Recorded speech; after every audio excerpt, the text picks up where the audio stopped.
So Chris has a long distinguished career. A lot of his work is focused on the use of mathematics in physical explanation. He's author of one of my favorite papers on explanations of the rainbow, and also the author of a well-received book on mathematics and representation. Yep, scientific.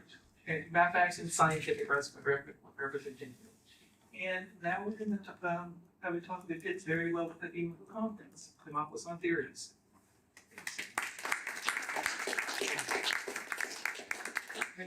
Thank you so much, Wayne, and to the other organizers for the invitation. The older I get, the more I appreciate how fortunate I was to be an undergraduate at Western Ontario and to have an opportunity to study with Bill Demopoulos, and also somewhat indirectly come under the influence of Michael Friedman. There were a number of other professors here who have really been great mentors and supporters. What's sad is I think when I was an 18-year-old, I didn't quite appreciate it, and now unfortunately that I appreciate some of these debts, some people are no longer with us. I'll just share two brief reminiscences about Friedman and Demopoulos. I have a very vivid memory. I don't know when this talk was given, but of seeing Michael Friedman give a talk, and he was fired up, and he finished with the famous "We must know, we will know" from Hilbert, and I think that. And when you look at the sort of more extended passage, it's actually sadly somewhat timely, but I think this kind of drive to clarify scientific knowledge and the extent to which it is one of the greatest aspects of humans. This is sort of a theme that I think runs through Friedman's work, and I certainly wish to preserve it. Maybe more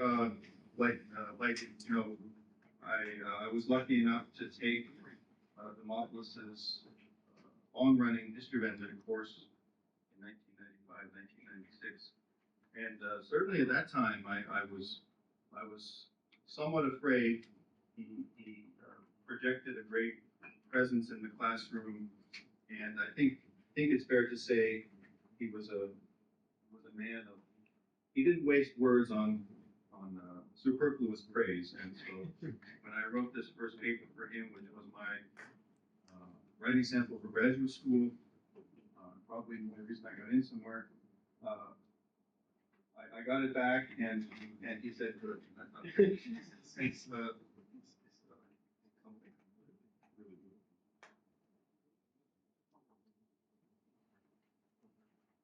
Okay. And I think the appearance of Demopoulos' final book on theories is at least for me, a special opportunity to think again with Bill on some of these topics that have perhaps led me also my whole career. And it's actually a remarkable document for people who haven't looked at it, because Friedman took a very active role in bringing it together and bringing it to publication. And he has these somewhat remarkable forewords and afterwords. And I'm not a Friedman scholar. Unfortunately, this is the mode that we have to move into to some extent. But it does seem like even Friedman himself is rethinking some of the issues that he's written on in the foreword and afterword. So there's a lot going on, and I think there's also great contributions. Not just to the material and quantum mechanics, which I'm not going to talk about. This is far from my area of focus, but real insights into the history of logical empiricism and analytic philosophy more generally, Ramsey, Russell, and these other figures. So I think this is definitely a worthwhile document for people to look at. Roughly, I will raise some puzzles for the theory-mediated measurement that Demopoulos invokes in the book, and bring in Friedman and say, well, did Friedman save the day? And unfortunately, I don't think so. And so then there'll be a third possibility that will. So we have first the significance of empiricism, transition to logical empiricism. Many times and in I think, very sharp ways, we'll identify the limitations of a certain kind of logical empiricist program. These limitations are supposed to be removed once we shift the theory made to mediated measurement, and that's where I think some of these puzzles are. Okay.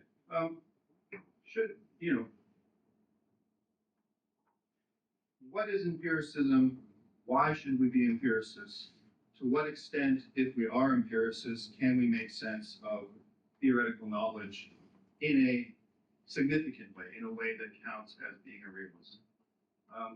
Many people, I guess most famously, on Crossley, said, well, no, if you're a real empiricist, you can give up a certain sort of realism, you won't be a scientific realist. Whereas Demopoulos wants to say yes. So I take this to be the challenge or the way to set up the book. How do we go on as being empiricists? Well, first we have to learn from the logical empiricists and where things went wrong for them. And once we do that, we want to bring in the program, the methodological insights and that tradition coming out of Newton's theory-mediated measurement to plug that in. Now, characteristically, at least I didn't find a sharp characterization of Demopoulos' understanding of what empiricism requires or what it consists in, and I think there's good reason to be somewhat non-dogmatic about it. We are, in fact, being empiricists. But I do think there are these two sort of typical commitments that are driving his discussion and his interest in the logical empiricists, and also motivating some of his objections. First, we have an epistemic claim that our evidence is restricted to what we can observe, and the theoretical claims that we should believe are highly constrained by this evidence. So we have some contrast between things that we, not today, I see clouds are observable, and then the water vapor that we take to make up the clouds, or at least partly make up the clouds, is unobservable. And even saying that there were clouds before there were humans, I mean, this is in some sense relating to an unobservable fact of the past, or if there were no humans here, there would still be clouds, kind of counterfactual. So there's a way to kind of even just talk about the observable and still go beyond.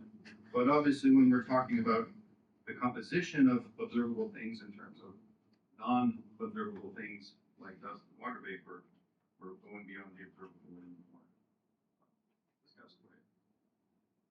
In addition to the epistemic, there's obviously in this tradition a preoccupation with semantics, and the thought is that somehow what we can observe has to place restrictions on the claims that we can understand. And so, while the meanings of the words for what's observable, we take them for granted, we're not worried about that. The program of clarifying the rest of the words and the whole claims that come out of it will involve their relations. Okay. So, in this book, Demopoulos distills what he takes, what I think he takes, or took the most important achievement of logical empiricism to be the partial interpretation view of theories. It's actually a kind of widespread program in this period, and I think it's fair to say it's primarily a semantic proposal for how the terms of our theories get their meaning from their relations to the observer. You might say, what about the epistemic? Well, yes, the thought was that if we could solve the semantic issue, then the epistemic path would be clearer, and we would have a good account of the justification of the term. Here's the sort of two distinctive characteristic theses of the proposal. I mean, a lot of it's put in terms of, or I would put it in terms of, well, okay, we can regiment these theories into a language where there's observable terms, theoretical terms. Structure of the theory is made more precise using our logical resources. And in what sense do we have to assume that the observation vocabulary is completely understood? That's our starting point. I mean, I think the level of understanding that has to go into those terms could actually be somewhat minimal. But that's at least we're not worried about that. And Demopoulos' objections don't turn on the meaning of the observation vocabulary. The objections turn on the second point, that when we're interpreting the theoretical vocabulary, all we really have to go on are the logical category of those terms. Is it a property term? Is it a relation term? And the connections between the statements of the theory and the observational statements. And so there's nothing more that you can use. There's no independent insight into the meanings of the theoretical terms beyond those characteristics. And so, as many people here are familiar, this is a kind of structuralist approach to the interpretation of theories. The constraints are all broadly relational or structural. And so we're going to start with the logical category of the terms that we're interested in, say water vapor, and then we're going to look at the correspondence rules that mix observational theoretical terms, like water vapor can result from the evaporation of liquid water. And through this holistic process, we will settle on a permanent interpretation of all the claims and terms. So the first step is to question, well, what are you talking about, the relation? What are these relations between these statements? And more generally, the unsurprising innovation of the logical empiricist was to provide an account of logic and mathematics that would be consistent with the empiricist prescriptions. So we don't, not like John Stuart Mill, we give a separate account of how these special logical and mathematical statements get their truth, and they're kind of exempt from the empiricist prescriptions in the sense that we say they're non-factual. And obviously, this is one of Bill's preoccupations, to think about how logicism could be defended, what sorts of assumptions have to be made. I think it is fair to say that that the empiricist does need to provide some account of the nature of logical mathematics. And so whatever fills that role, you could think of it as some kind of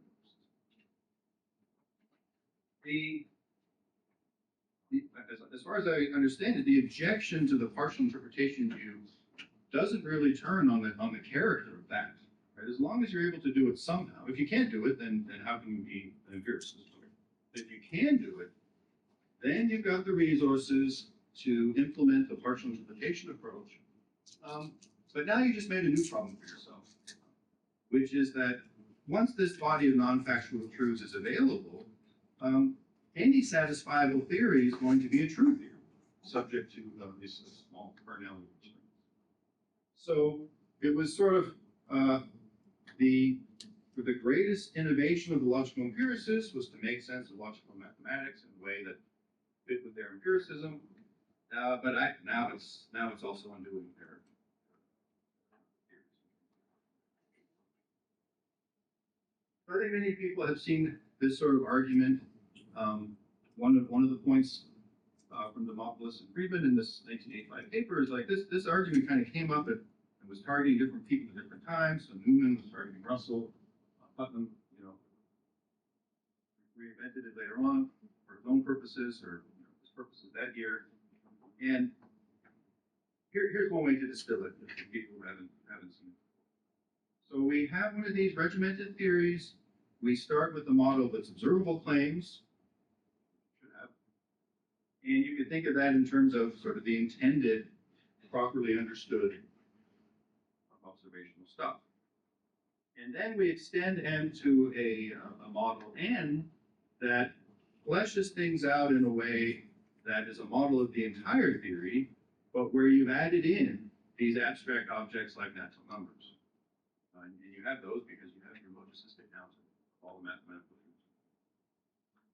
And so then you should be able to construct a model M star that replaces those abstract objects with whatever you take your intended theoretical entities. So we're not even so much worried about that, how you're able to do that. Now, and that's only going to work at the cardinality of the two domains, but that's only going to be sort of trivially accomplished if the cardinalities are the right matching numbers. And now, as Bill puts it, since this construction of the theoretical relations on M star meets all the conditions that the partial interpretation account can impose, the fact that M star models the theory suffices to show that the theory is not really true M star but true. So that's the idea that we haven't placed any additional constraints on the proper interpretation of the theoretical terms. And so now that we have this, powerful mathematical domain at our disposal, we come in and we lose the distinction that we wanted to have between the theory being merely satisfied.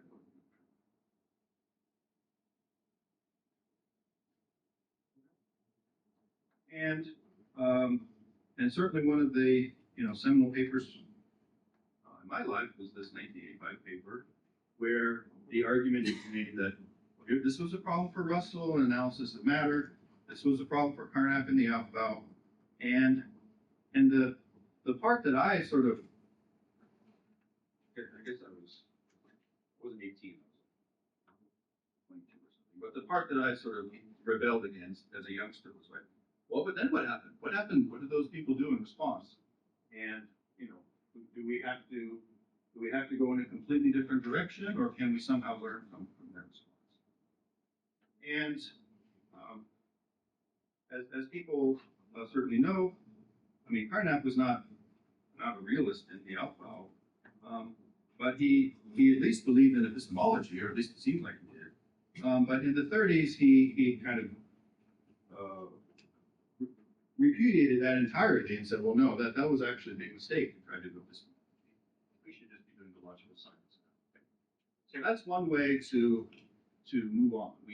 We're not empiricists in the sense of doing epistemology. Russell immediately responded to Newman by positing spatiotemporal continuity of percepts and non-percepts. So that was to say that there was a certain additional constraint over and above what Newman recognized and over and above what Russell explicitly said in analysis of matter, but it was sort of just implicit. Russell wanted us to accept. And how could you, what would be the justification for that if you were an empiricist? To say that some of the relations that I had in my experience or amongst the observable extend to the unobservable, right? Where did that come from?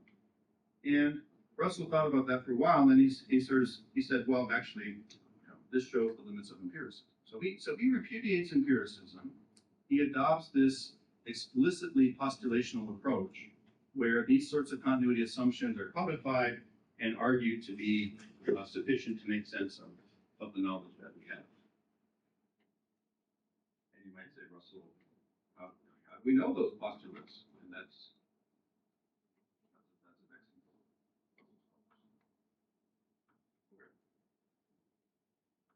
If the issue was just semantic, that is, if all we had to do was impose additional semantic restrictions in order to rule out the result, right, any satisfiable theory is true, then Russell's postulate would be successful. Right? I mean, he imposes an additional semantic constraint, which is that when you're building a model for the entire theory, it has to incorporate this exact relation that I'm getting in my own experience right now.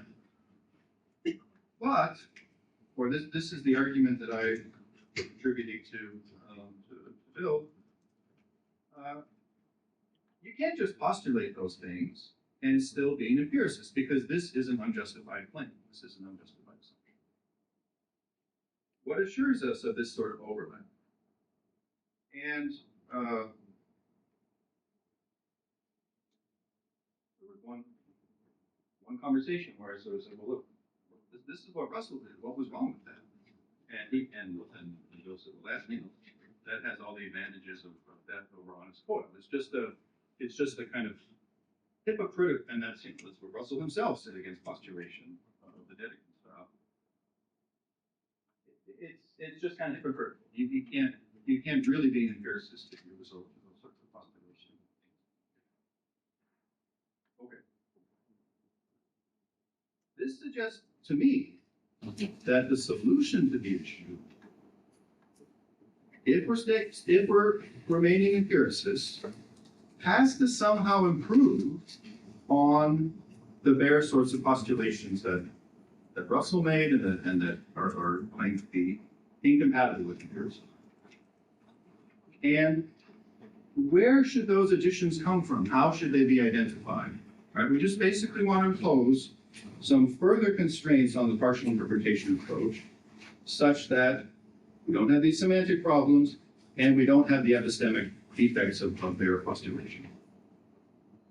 And Demopoulos's recommendation is to look more closely at the methodology by which we make this decision. This is his way of introducing post-Newtonian theory mediated. Now, what is it? It's not the hypothetical deductive method. That's very clear. That's sort of the running contrast of the book. Unfortunately, from my perspective, hypothetical deductive method and inference the best explanation are basically identified. And so certain features that we might associate with inference the best explanation are also not part of theory mediated. But I have to say, there's a little bit of, the worry is that the best alternatives to theory mediated measurement are not quite investigated. And so the contrast between some of these other approaches and what we get in theory mediated measurement of the sort that Demopoulos wants, to me, I found it it's just a bit unclear. What we do get are a series of examples. And this is obviously important. This is perhaps the best place to start. So there's certainly reference to Newton's argument itself, primary argument for quadratic gravitation. And that kind of argument is reportedly also available for Beran's molecular hypothesis, Thomson and Millikan on the charge of the electron. And then something like it is also deployed in the discussion of quantum mechanics and the Neo-Bohrian program.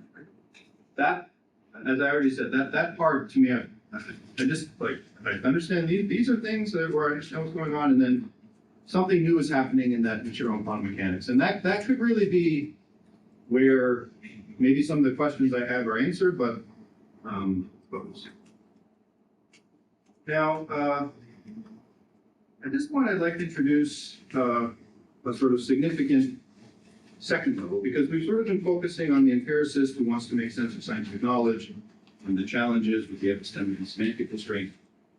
But I think there's another kind of worry for the empiricist, which is basically, like, what are you doing, philosopher? What is your contribution to this whole situation? And I don't see much explicit discussion of methodology. I don't see much explicit discussion of, say, what philosophical knowledge might consist in for Demopoulos.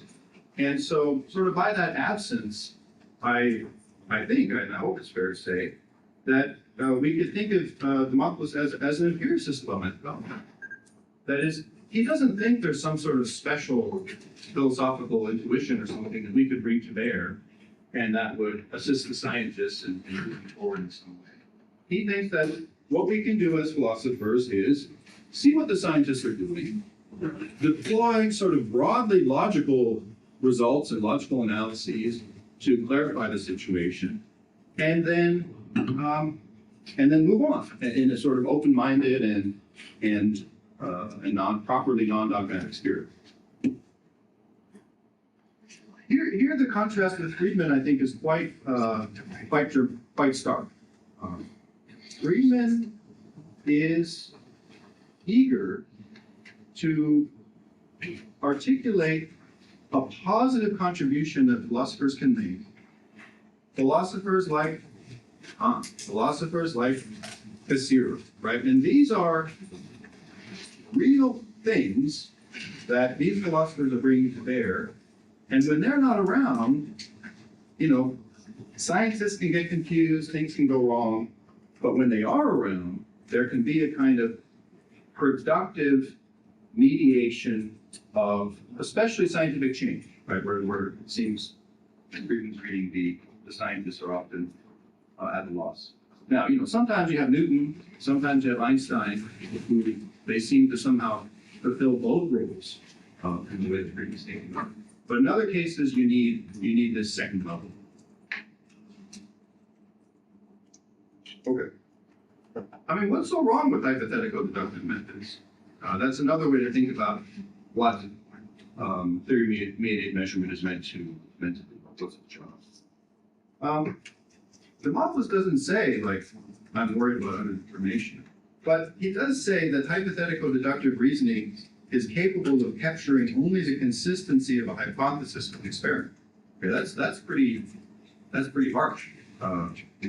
Why would that be? Well, one argument for that conclusion is, sure, you can get your prediction from your theory, but I can get the same prediction from my own theory. It's a different theory. And so if I'm just merely testing my theories and assembling support by this sort of hypothetical deductive process, you can never overcome underdetermination. You can never really make a claim. That's one way to diagnose the theory.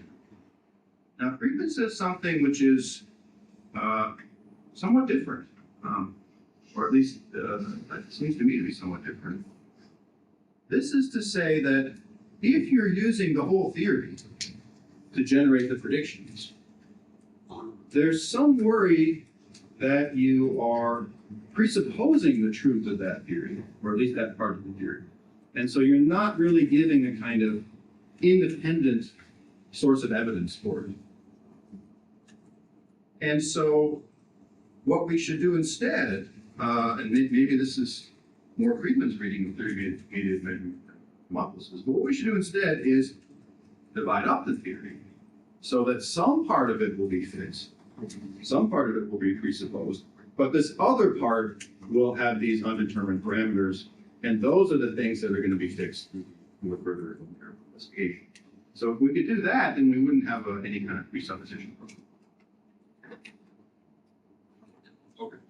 How does this work for the molecular hypothesis? The basic idea is we start with a very modest claim that does not involve the nature of molecules. It doesn't say that atoms are destructible. It doesn't say anything like that. It just makes this composition claim. But it does invoke a certain sort of number. And as soon as you're talking about liquids and gases being made up of these molecules, well, what number? How many of them are there over here? How many of them are over there? And so this is one of those parameters that would have to be fixed through the process of a theory-mediated measurement. And if you could do that for that number, and I guess sufficiently many other such parameters, then you're in a good position to accept the molecular hypothesis.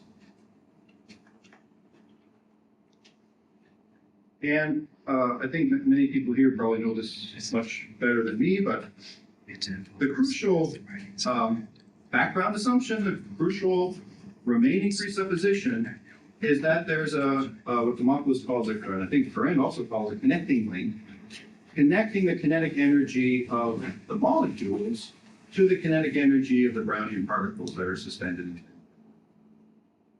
And there's other ways to independently measure or determine those same parameters and they yield similar values. Okay, so that's the kind of summary of the evidence for the molecular hypothesis. And if we combine that with the kind of forward-looking, ongoing refinement of those parameters and determination of new parameters at lower scales, then well, what more could one reasonably require of a demonstration of their existence? And so this seems largely consistent with other discussions of theory-mediated measurement that I'm familiar with. So I don't think, there might be subtleties that I'm missing, but I don't think Demopoulos is invoking anything in tension with what other people have emphasized. But I think what's maybe distinctive of this discussion is the way that he wants to use it to overcome the problems of logical empiricism. Okay, so in general, we're going to start with some core theoretical principles and some empirical phenomena, and we're going to use those to jointly settle the parameters of some otherwise independent theoretical. Now, it does seem like this would avoid underdetermination, right? Because there's only one choice. Once you determine the parameter, that's it. So within this framework, that's the answer. You don't have an underdetermination problem. You also avoid this, I think, distinct presupposition problem because the logarithms of gravitation or the molecular hypothesis, that number of Avogadro's number, that's not presupposed, right? That's the outcome. But now we get into what I think is worth discussing. What is the special epistemic standing of these core theoretical principles such that we can use them in this way? I mean, it's kind of a flat-footed philosophical objection, but I think it's still worth wondering about, especially in the context where we have rejected hypothetical deductive methods or best explanation or whatever as somehow off the table. Well, somebody could say, well, they're true. They're true. The core theoretical principles are true, and that's how they can perform assumptions. If they're true, then, I think at least the empiricist has to say that the scientist has to have some evidence that they're true. They're very true. Anything that we discussed. But where's that evidence, and how is that evidence assembled? And the whole issue was, how do we support theoretical claims? So if we just take for granted some theoretical claims, then we can get other theoretical claims. That's true, but it just pushes the issue back. Now, I think Demopoulos' actual view is that they are not true. They do not have to be true.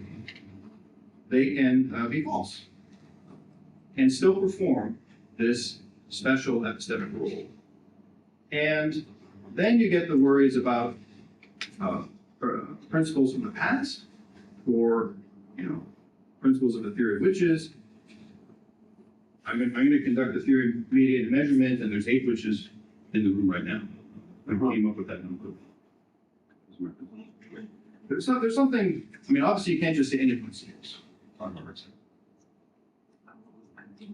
Now, in the discussion of Bohr's approach to quantum mechanics, there's an innovation that I'm not sure how widespread it is in the theory-mediated literature. This is to distinguish the evidentiary framework from the theoretical framework. Right? So in Bohr's case, the evidentiary framework involves classical concepts. The theoretical framework is the theoretical framework of quantum mechanics. And at that moment, Bill says, right, these principles don't have to be true. They have to be valid. And the validity involves a kind of limited greatness, I'd say. And it doesn't have to, reflect the truth of the presuppositions of the framework within which the principles are formulated. So it's like, well, yeah, I know classical physics is false. I'm going to be using core theoretical principles in my evidential framework coming from that theory, which I don't believe, but still something about it puts me in the right position to support the theoretical claims of the anomalies.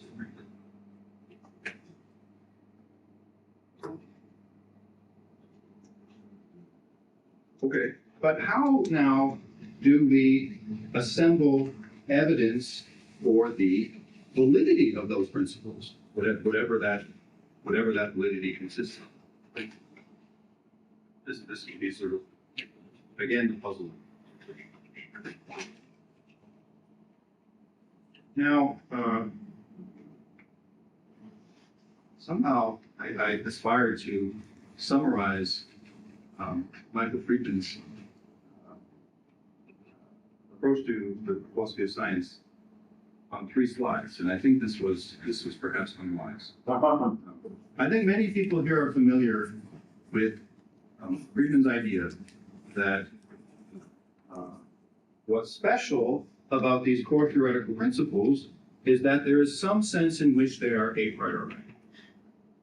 They are not a priori in the sense of necessary and fixed for all time, but they are still constitutive. That's a pretty demanding restriction. You have to find core theoretical principles that are constitutive. And when you do that, you are equipped to use them to support the non-constitutive parts of you. What makes a principle constitutive? Well, they, at least in the 2001 Dynamics of Reason book, it's very restricted, right? It's maybe too restricted because it's focused on the sort of fundamental presuppositions having to do with objects moving around in space and time. That is maybe restrictive enough to avoid the kind of overgeneration problems, but is it too restricted? Like, is it going to be consistent with finding constitutive principles in the case of the molecular hypothesis or other domains where we would need theory mediated measurement? This is a puzzle, perhaps. But the other dimension of it that to me is more explicit in the 2010 essay is that we have to have another kind of relativizing, not just the one that constitutes the objects of investigation and somehow says what those things are, what the possibilities are of the physical world as we take it to be. We have to have other things, methodological principles, like Newton's rules for reasoning, and they also have to get in there through a second kind of a priori. And at least in this passage, that second kind is associated with Hesiod. So maybe just skip the italicized point here. Hesiod is purely regulative version of the synthetic a priori, thereby guides scientific inquiry without constitutively constraining it by fixed undervisable principles, but it does guide scientific inquiry nonetheless. So there's certain norms that, in his discussion, Friedman puts in the evidentiary framework. So there's the norms that guide our inquiry, like Newton's rules for reasoning. And in addition, there are the constitutive ones that tell us how those things have to be. And that combination, together with the empirical phenomena, will be sufficient to fix these questions.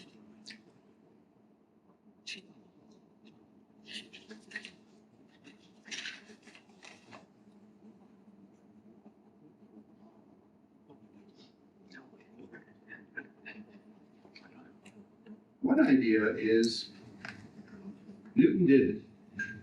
We've got those rules. We've got the methodology. Just keep going. Of course, the constitutive a priori will be changing over time. The fixed regulative stuff will guide us to those changes. But I don't think that's a realistic.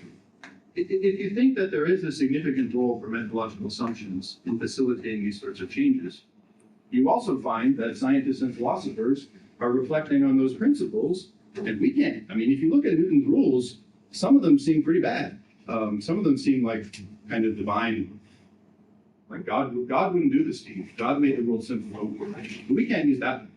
So there has to be a certain kind of refinement of those rules and those methodologies.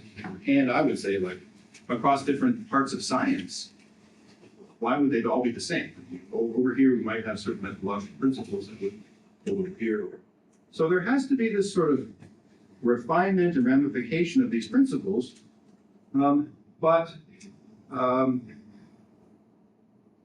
still, it seems like a coherent picture. It seems like obviously a program that needs to be pursued. I was kind of surprised that Friedman characterizes Demopoulos' take on quantum mechanics here as a satisfactory solution. I mean, it's an interesting extension of the earlier discussions of space-time theories over to this sort of neo-Bohrian program.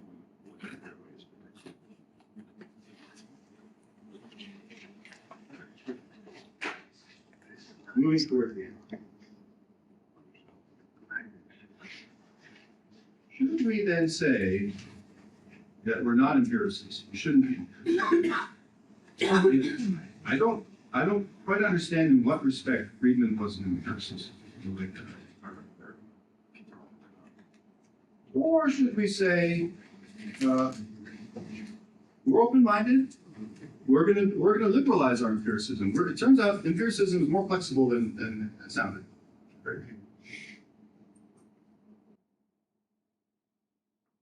So it seems like we have these two options.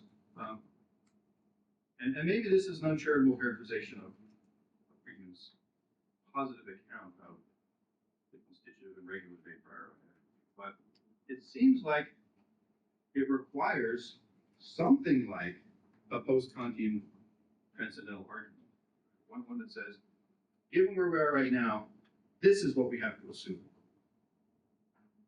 Or this is perhaps 100% the suggestion I push towards. What we should do is relax, liberalize empiricism, and come to terms with the fact that we should use core principles without evidence.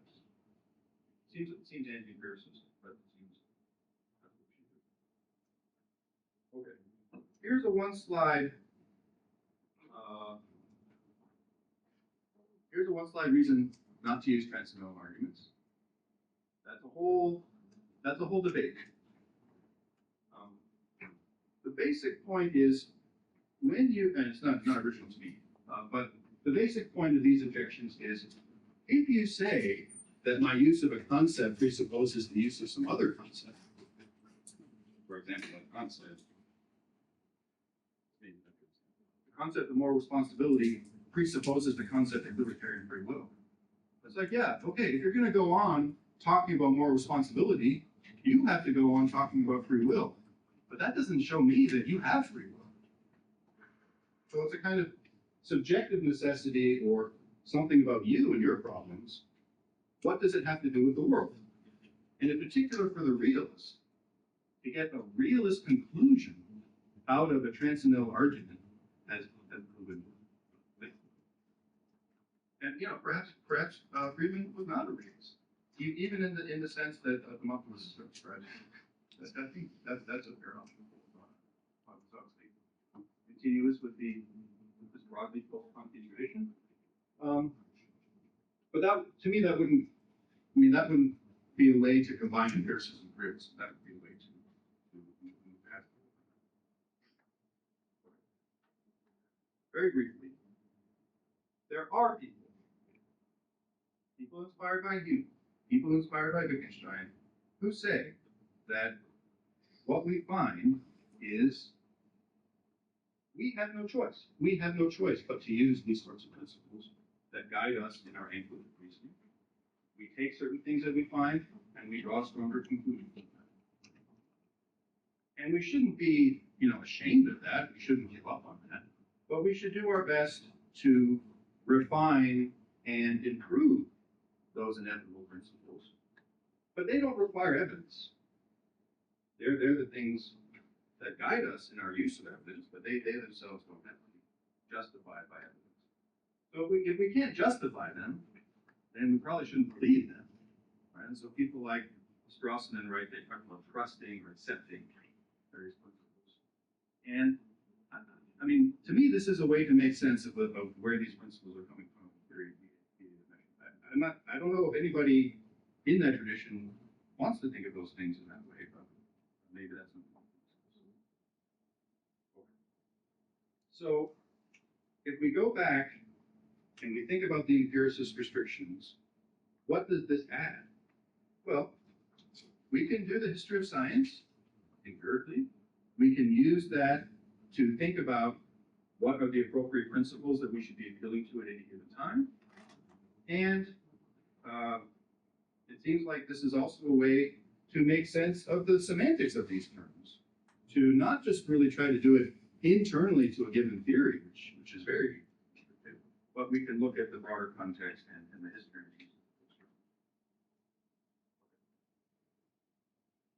This is just a summary. Okay, I'll stop there.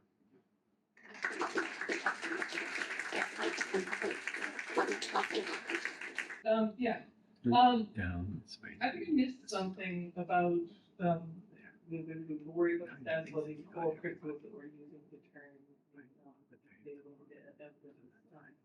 Why can't they be things that we have independent and empirical?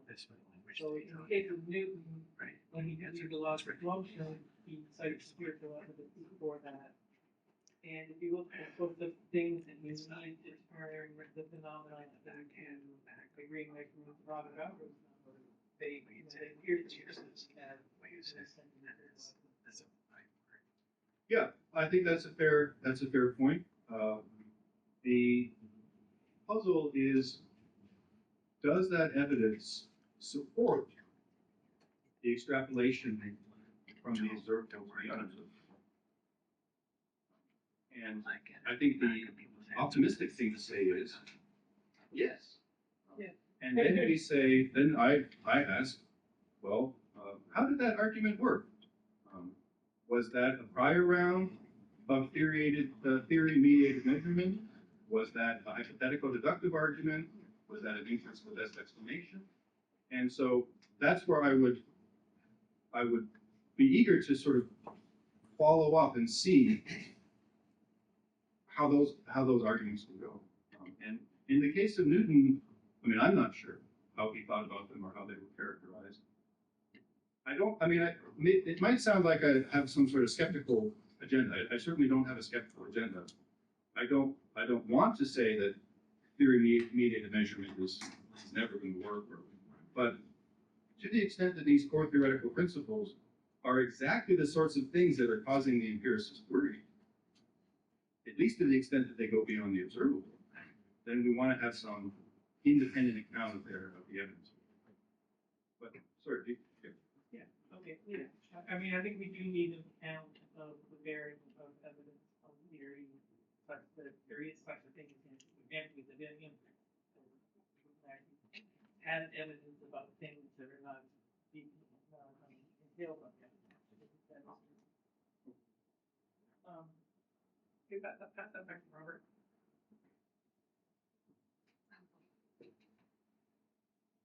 Actually, I think we're reading this. Oh, go ahead. No, go ahead. You were after Wayne. Oh, okay.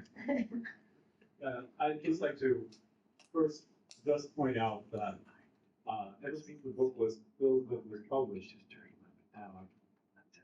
Chris wanted to have organize a kind of session on this with me and Michael Friedman and possibly other people. And Friedman's declining health to prevent that from happening.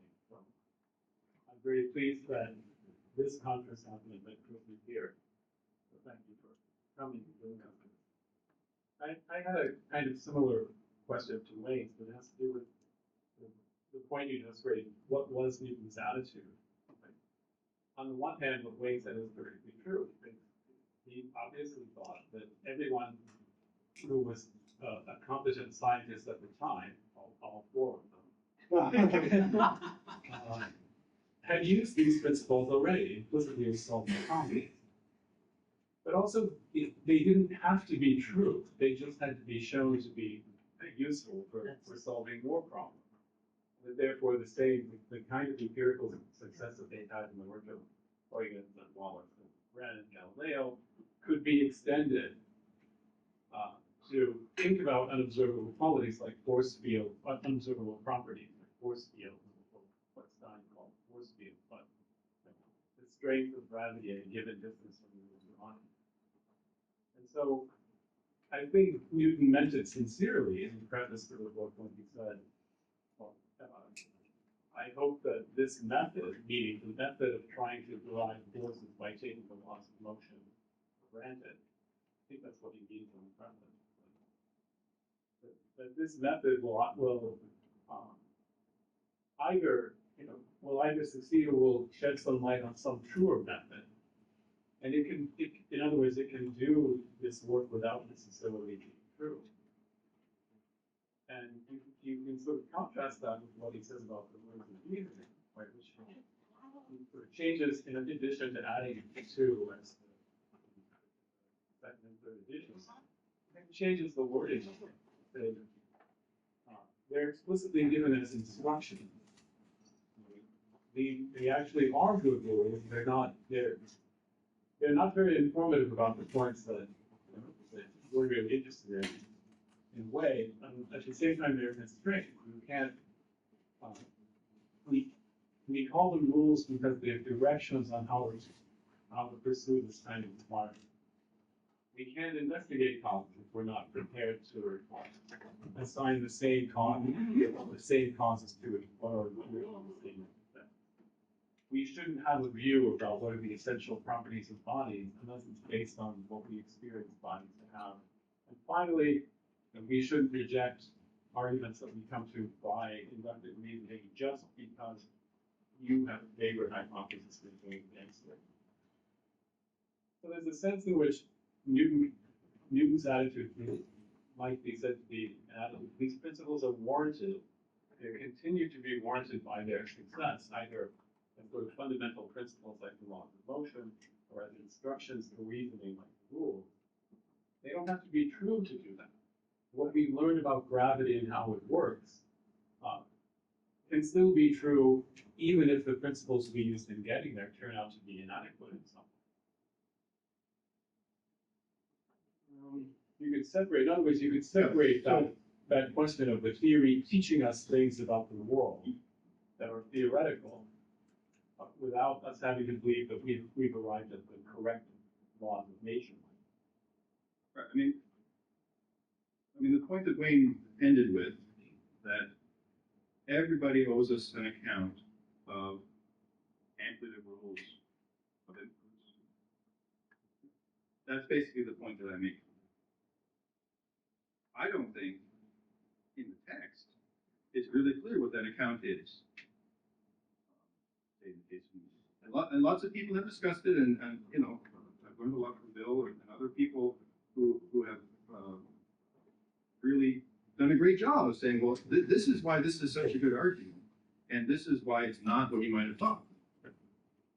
But I have these residual concerns, especially if we frame things in terms of these empiricist restrictions. And you know, we could try to give a transcendental argument in support of some of the rules for reasoning. We have no choice. And I tried to sort of articulate what I think is insufficient there. We could try to recharacterize things in terms of inference to the best explanation, which is just, you don't have to have any evidence for your starting point. And the evidence comes when you get all these great explanations out, and then you use that to support the original. So these to me are other options.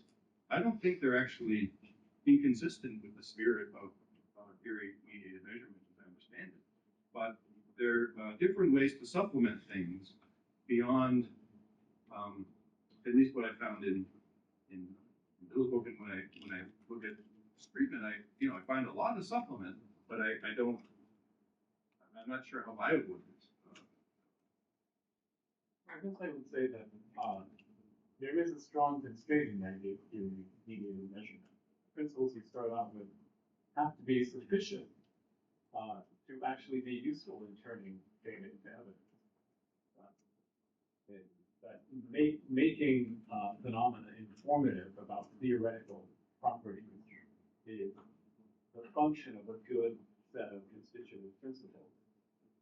And that's the kind of argument that you've made. Okay, yeah, no, we should talk about it. That's the function for me. Your agreement, do you have a finger? Do you need to, should I pass this to Bill? Yeah, Bill and Marie. It's just that, The important thing, I mean, you put it in terms of true or it's not true. But if you just think about some of the examples that Rob was just talking about, what matters is that in the particular applications, the thing is good enough to get those values for the measurement. Well, And I mean, that's very different from whether it's really true or not. It's yeah, a matter I mean, I don't want to trivialize the issue because I think there's a lot of substance to what you're saying and what it's drawing on. But like I said, I could articulate a theory-mediated measurement that relies on core principles that tell me how many witches there are in this world, and nobody would accept it, and nobody would take it seriously.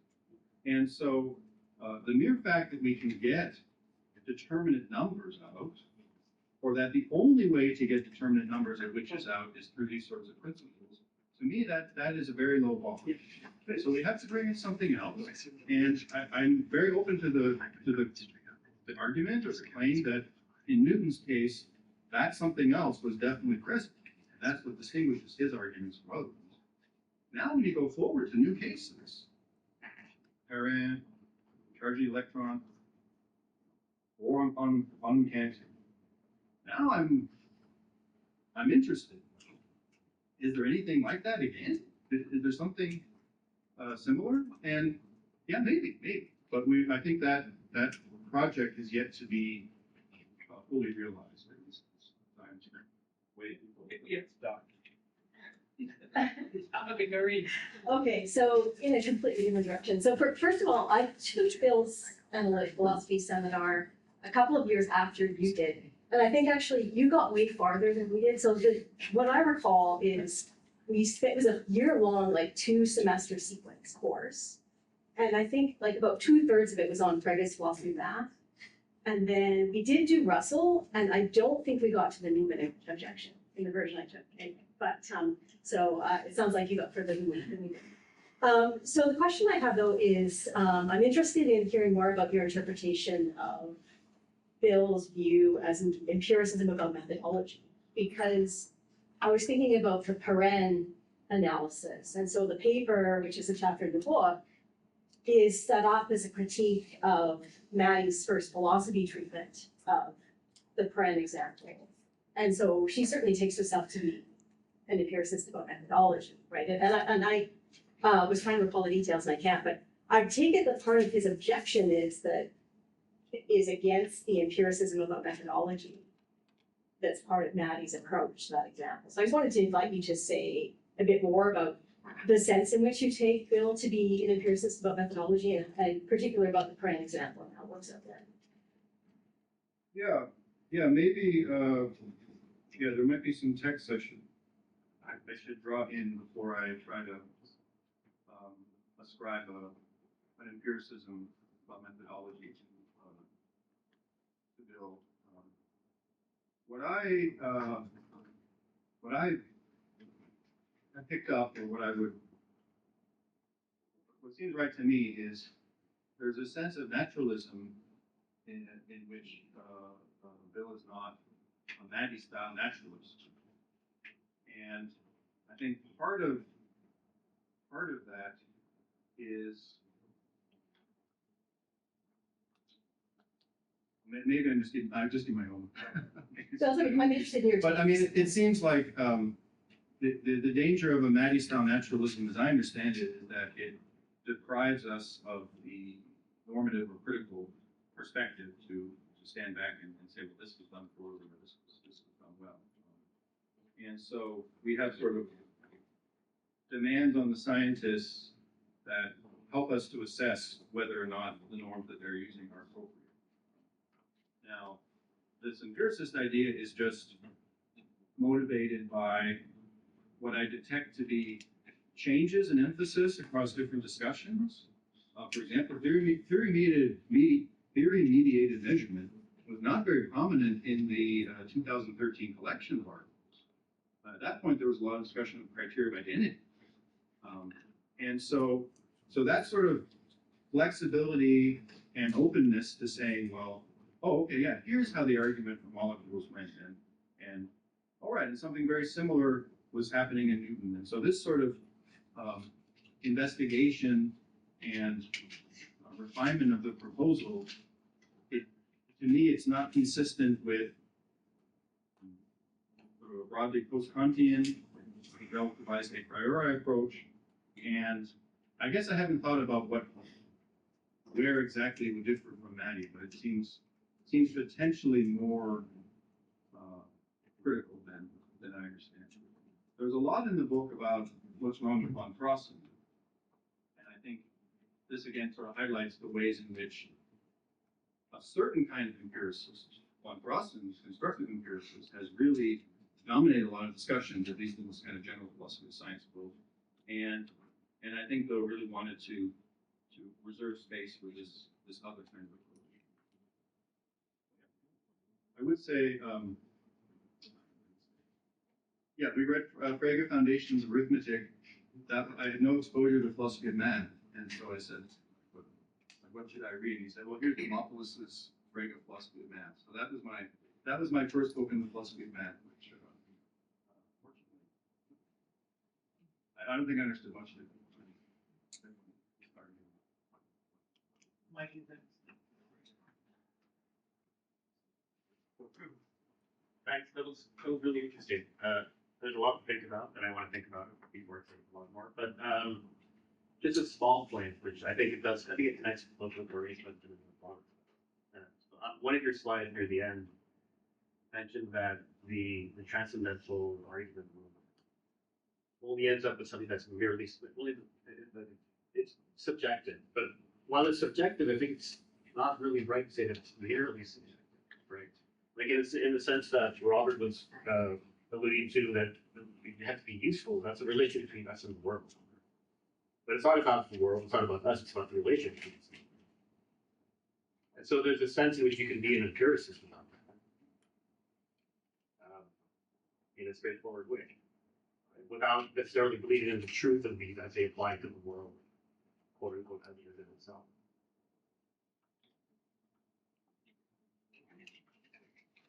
Yeah, I think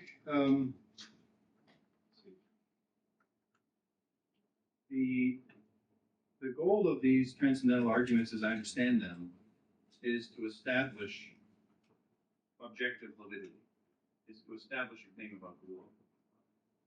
And you can do that if you go in the broadly Kantian direction and make the world largely dependent on us. So you can close this gap that I was marking out by transcendental idealism. Okay, so that's a worthwhile, obviously that's a worthwhile option on the table. The sort of fork that I think of when I hear your suggestion is more this Humean naturalist fork that I was identifying at the very end, which is don't mistake the fact that we have to use some such principles as somehow evidence that that's how the world is, but go into it open-eyed and put those core theoretical principles in their place as things that we have to assume. We don't have any evidence for them. It's perfectly legitimate for us to assume them for certain reasons that, and I would have to say what they are.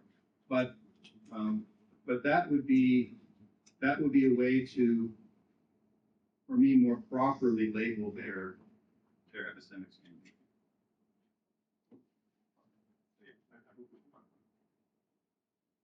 Okay, Simon next. Yeah, thank you. That was very fascinating talk. Thank you.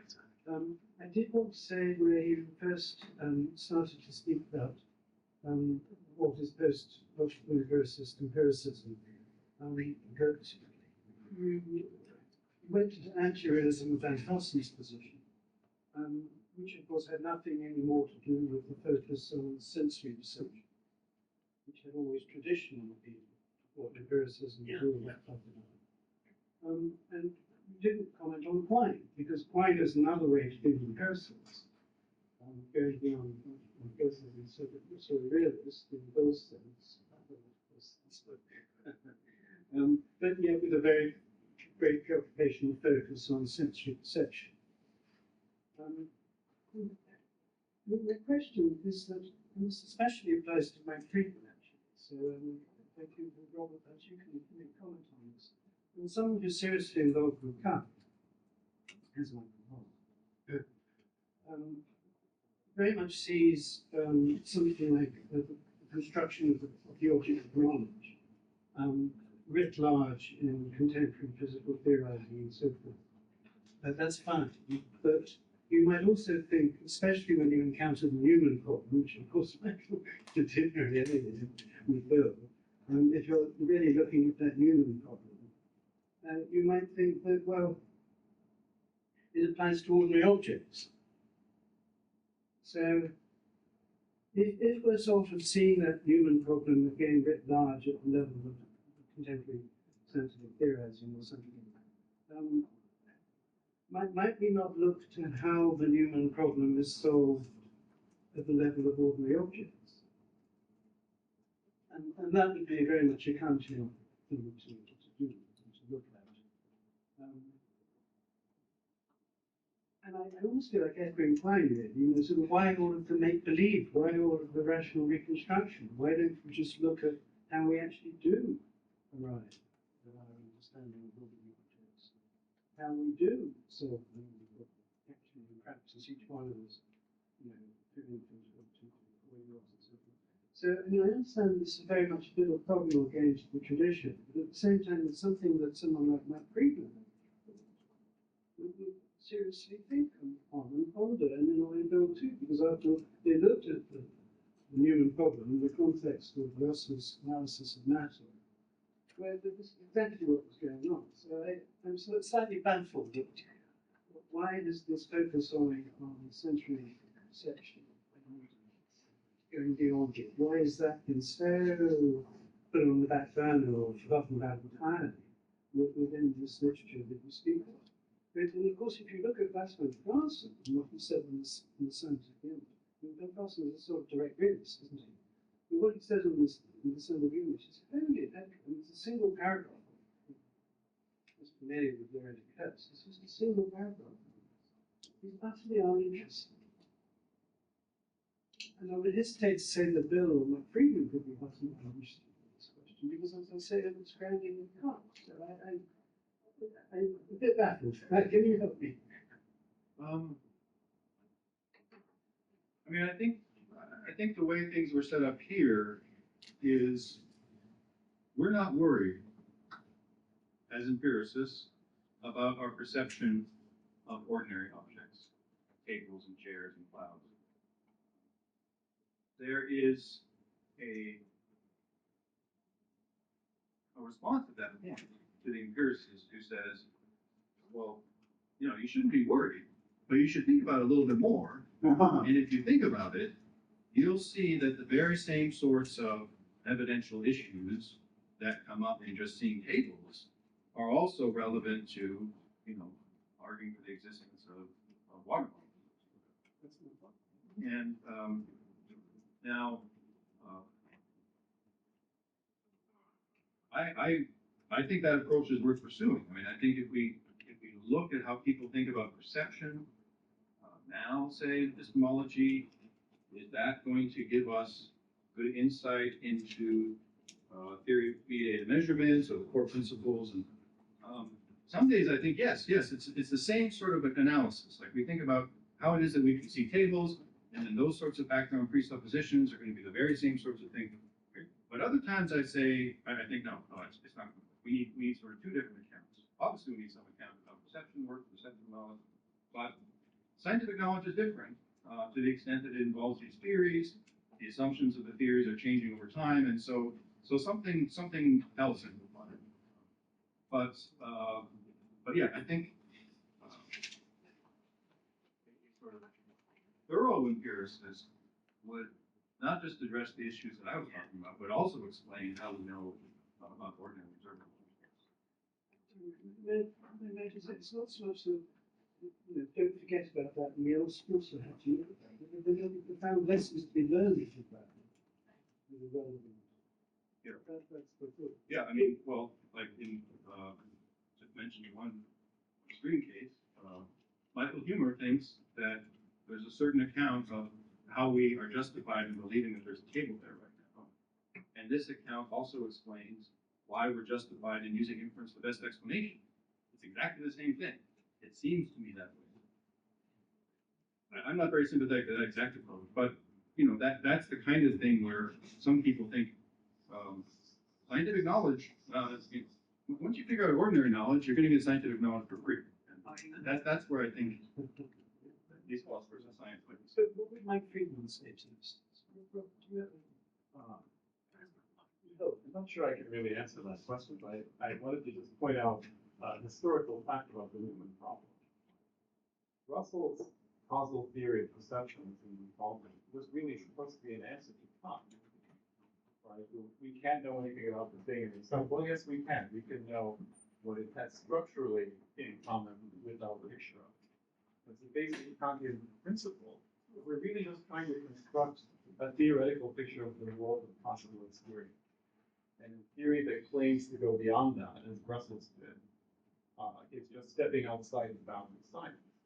And so I would say Friedman, as a neo-Kantian, is too much of an empiricist to be bothered by the Newman problem. He's not trying to say, well, the reality of the realism of science has to do with having a picture of reality that's structurally similar to how it really is in itself.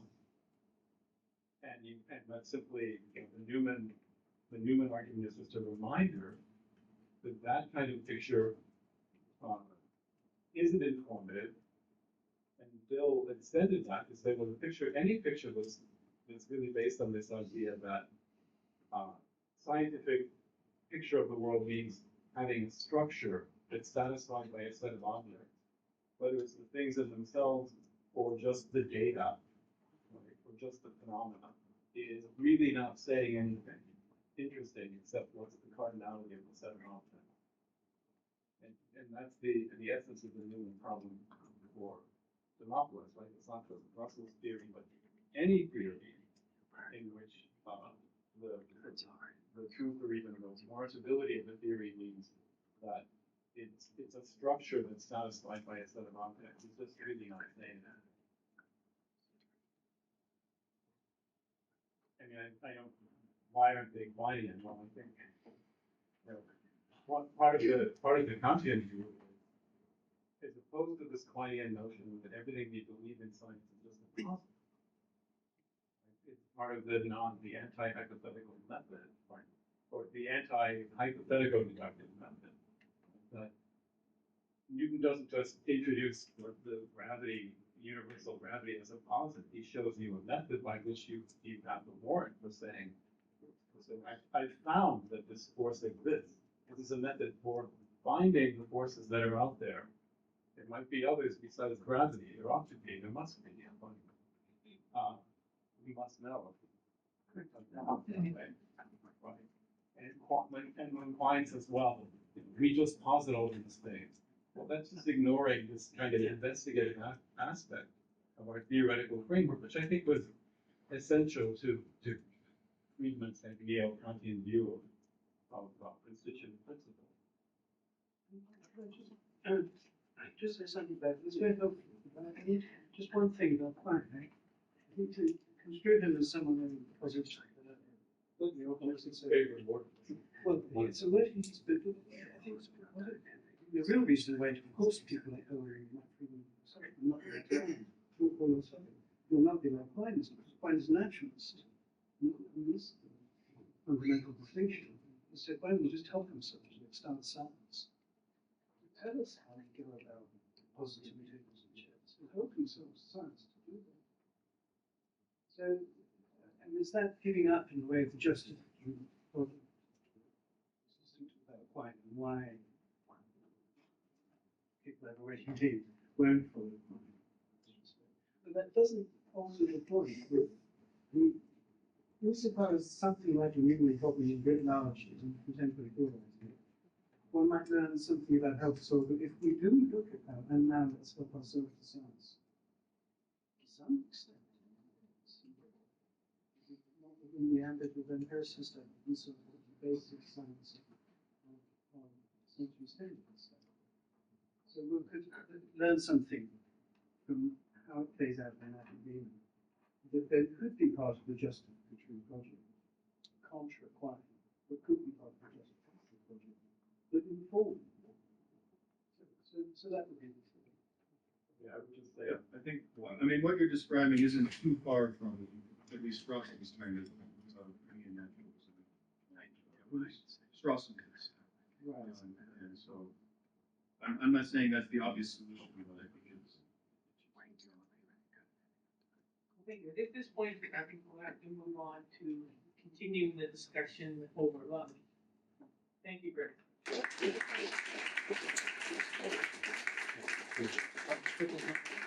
Turn off, press the